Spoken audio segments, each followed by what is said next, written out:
আমি শপথ নিই যে আমি ভারত এবং ভারতের আইন দ্বারা প্রতিষ্ঠিত সংবিধানের প্রতি শ্রদ্ধা এবং সত্যনিষ্ঠা রাখব। আমি ভারতের সার্বভৌমত্ব এবং অখণ্ডতা বজায় রাখব।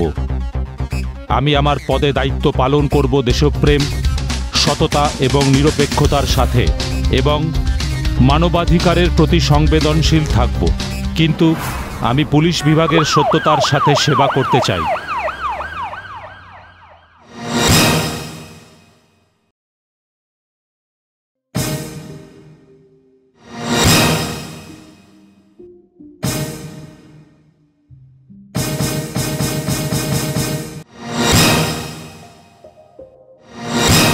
যখন থেকে এই দুর্ঘটনা ঘটেছে তখন থেকে আমি মনে মনে কষ্ট পাচ্ছি। এক অন্তর্দ্বন্দ্ব চলছে আমার মনে, রাইট আর রঙের মধ্যিখানের লড়াই। এক সত্যি যেটা আমার মনের মধ্যে লুকিয়ে রেখেছি,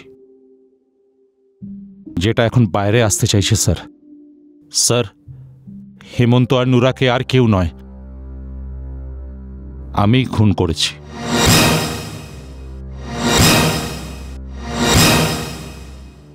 সেদিন ছিল ভাইফোঁটার সন্ধে। আমি আমার বোন ব্যাস এমনি ঘুরতে বেরিয়েছিলাম। ও আমার বোন। আমি তো সেটাই বলছি, তাই না? আমাকেও দাদা বানিয়ে দে, আর পরে আমরা দুজন মিলে রাধা কেস্টার খেলবো। দাদা চল। আরে কোথায় যাচ্ছে সোনা? দাঁড়াও দাঁড়াও। আর একটাও কথা যদি বলেছিস না, তোর মুখ আমি ভেঙে দেবো, জানিস? কি বললি? কার মুখ ভাঙবি? শালা তুই জানিস কার গায়ে হাত দিলি? তুই বাবা জোশীর ভাইও। নুরা, মালটাকে ভেতরে নিয়ে যা। দাদা বাঁচাও আমায়। চল দাদা একবার যদি বাড়ি যাস না, দানা ভরে দেবো ভেতরে। আমার বোনকে ছেড়ে দাও, ভালো হবে না।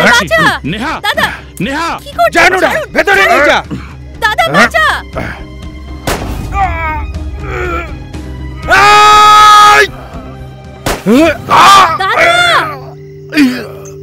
দাদা, দাদা,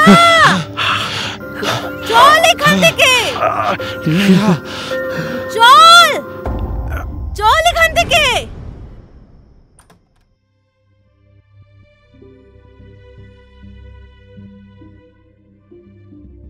স্যার, যা কিছু হয়েছিল that was not pre planned. আমি কাউকে খুন করতে চাইনি। আমার কাছে লোডেড গান ছিল, আর নিজের বোনের সম্মান রক্ষা করতে আমি ওই দুজনকে খুন করি। আর এই ঘটনাটা কেউ দেখেনি, কোনো আই উইটনেস ছিল না এই ঘটনার। আর আমার সামনে আমার আইপিএসের ক্যারিয়ার, আমার সিলেকশন হয়ে গিয়েছিল, আমার ট্রেনিংয়ে যাওয়ার কথা। এই কারণে আমার স্বপ্নটাকে বাঁচাতে, আমার জীবনটাকে বাঁচাতে আমি মিথ্যের আশ্রয় নিয়েছি। একটা কাওয়ার্ডের মতো একের পর এক মিথ্যে বলে গেছি। এমনকি নিজেকে বাঁচাতে আমি অন্য একজনের ঘাড়ে দোষ চাপিয়ে দিয়েছিলাম। কিন্তু যখন আমি দেখলাম যে আমার অপরাধের সাজা অন্য কেউ পাচ্ছে, আর আজ ওর জীবন সংশয়, তখন আমি আর থাকতে পারলাম না। তখন আমার বিবেক আমাকে কুঁড়ে কুঁড়ে খাচ্ছিল। তখন নিজের উপর ঘেন্না হচ্ছিল আমার। আর তখন আমি ভাবলাম, ব্যাস আর নয়, আমি আপনার কাছে এসে সব সত্যিটা বলে দেব। স্যার, আর আইন আমাকে যাই শাস্তি দিক না কেন, আমি সেটা গ্রহণ করার জন্য প্রস্তুত।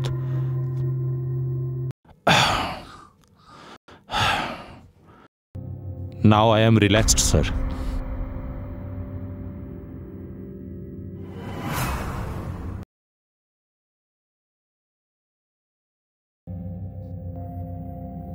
Sir,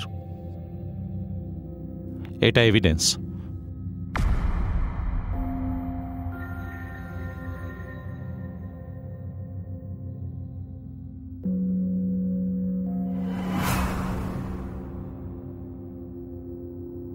mister Abhay Chauhan, being an IPS আপনার এটা বোঝা উচিত ওই সন্ধেবেলা আপনি যেটা করেছিলেন that was not a crime. ওই অবস্থায় আপনি যেটা করেছিলেন ওটা আর যে কেউ তাই করত। অ্যাকচুয়ালি আপনি ক্রাইম তার পরে করেছেন, সত্যিকে লুকিয়ে আইনের সঙ্গে খেলা করেছেন। নিজেকে বাঁচানোর জন্য একজন ইনোসেন্টকে আপনি গিল্টি প্রমাণ করেছেন। একজন আইনের রক্ষক হয়েও আপনি এইসব করলেন। এই জন্য আপনার অপরাধ অত্যন্ত গুরুতর। এই নিবে, এটা তো আমার ওপিনিয়ন। কোর্ট যা বুঝবে সেরকম সাজা দেবে।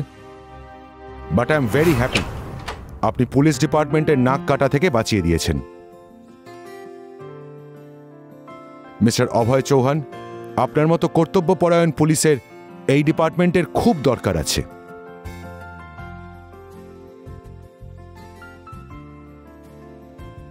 মহামান্য আদালত এটিকে আত্মরক্ষার মামলা মেনে নিয়ে এই মার্ডার কেস থেকে অভয়কে সসম্মানে মুক্তি দিলেন, কিন্তু নিজেকে বাঁচাবার জন্য কোন নির্দোষকে ফাঁসানোর জন্য দোষী সাব্যস্ত করলেন।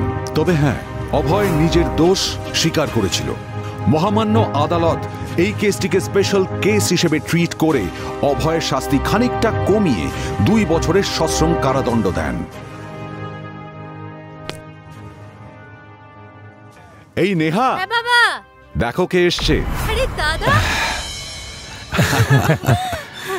আজকে আমি খুব খুশি কি এবার সব দুঃখ দূর হয়ে গেছে, কোনো প্রবলেম নেই।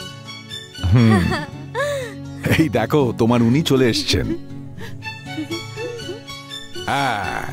এইবারে জীবনের সঠিক এবং নতুন সূত্রপাত হবে। এই ছিল আমার ছেলে অভয়ের জীবন কাহিনী।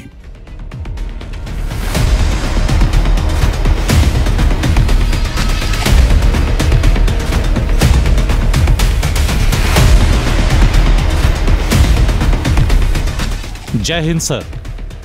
জয় হিন্দ। एसीपी अभय चौहान रिपोर्टिंग सर।